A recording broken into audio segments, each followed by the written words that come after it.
Mike Mandel is a Canadian entertainer and lecturer. For many years, he was involved in various aspects of the occult, including spirit mediumship. Dozens of entities would speak through him on an ongoing basis. I became involved in what is now known as channeling in the late 1960s. It was a spontaneous experience. We had been trying astral travel and a group of other techniques to let our spirits leave our bodies, to develop clairvoyant abilities, and so on. And when I say we, I mean a small group of us that had polarized together around an occult worldview. By trying these different techniques, I inadvertently opened myself up, and various entities began speaking through me. Initially speaking in my head, and then eventually taking over to such a degree they were using my vocal cords and speaking through me to our friends. Mike could literally be talking to you as I'm talking to you now, and instantly, in a moment, change and be taken over, and someone else would be talking. And his voice would literally stop being Mike and all of a sudden be somebody else. Initially, it seemed to take them quite a bit of effort to take control of me. And it was more or less a voluntary thing. But as time passed, I realized that it was getting much, much easier for them to slip in and out. We used to call it someone popping in. We'd say, oh, so-and-so just popped in when you were gone. And they would appear sometimes for hours, sometimes for just a few minutes. And then we realized eventually that they were able to go in and out as they pleased by the end of things. And we asked one of the entities, someone asked on my behalf and said, why is it that you can get in and out of Mike's personality so readily?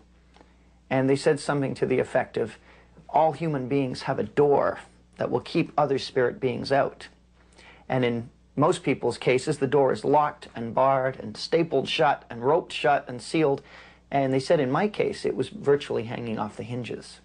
They claimed to be distinctive entities. In other words, if they had a name, they would say their name. If they had a purpose or a distinctive, they would tell you that in many cases.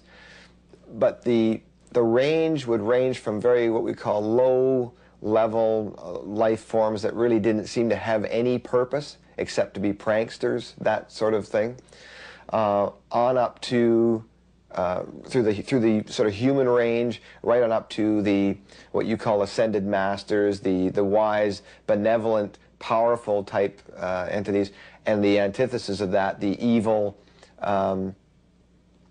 powerful, intelligent entities as well.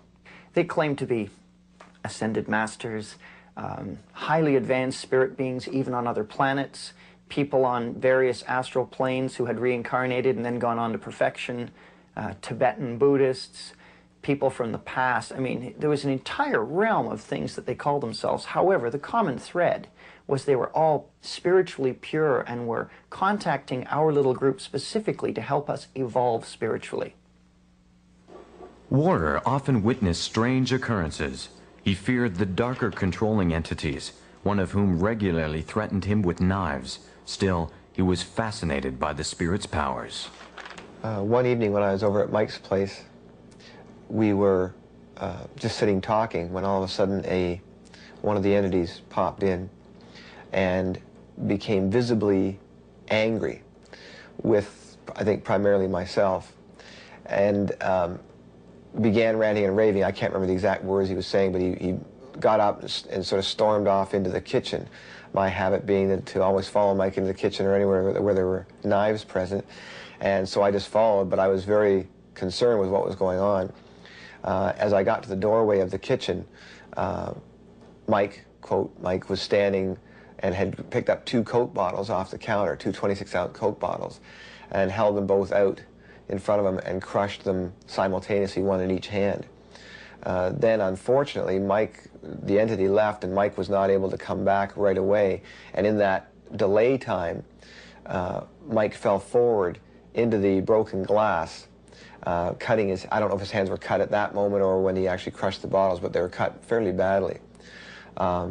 He was obviously in shock when he came back. I got him up, moved to the couch in the living room, and again he was taken over, this time by another entity which seemed much gentler, more benevolent, and held out his hands in a very almost pathetic sort of way and said, "Do the wounds on my hands seem familiar to you?"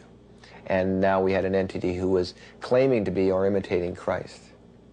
One of the things the entities used to do was they used to test us. It was as though we were being brainwashed. We'd be told to do something very bizarre immediately, or we'd be told to go at midnight to this certain forest that was very, very terrifying to us because there'd been a number of manifestations there. We'd be told to go alone there at midnight and stay there for an hour and then come home. And they were testing our readiness to respond immediately to their commands. And we were not to test them ever, because they always said proof comes to those who do not ask for it, which sounds vaguely biblical, but it isn't. And I recall one time, one of the entities was put to the test. One of the particular people in the group suddenly spoke to it in German. And the entity, without missing a beat, stopped its sentence with the other person, turned and addressed him in flawless German, and then turned back and continued the conversation. Well, none of us knew German. None of us had studied it at any time. But the entity was able to switch in and out of the other language immediately.